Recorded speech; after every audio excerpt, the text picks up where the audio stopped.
Okay, so my rectangular feet don't fit your typical Nikes, and for some odd reason, Hokas always have caused pain under my left arch. So I was really excited to find these Norda 001s. This will be a really short unboxing. Quick disclaimer, I'm not a runner, nor am I an athlete. I just like really well designed and beautifully engineered products. First, the upper is Dyneema, which is pretty awesome material that is ultralight and durable. Check it out if you haven't heard of it. Second, the midsole and bottom are both Vibram. I'm a huge fan of Vibram, and I've seen other reviews talk about how long these have lasted. Thirdly, they're expensive, but I got them on sale for about $220. Yes, it was on sale.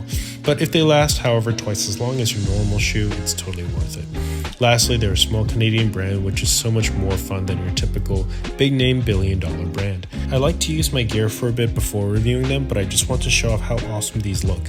Hopefully they don't bother my arch too much, and I'll have finally found the white durable sneakers to my wardrobe. Thanks for watching.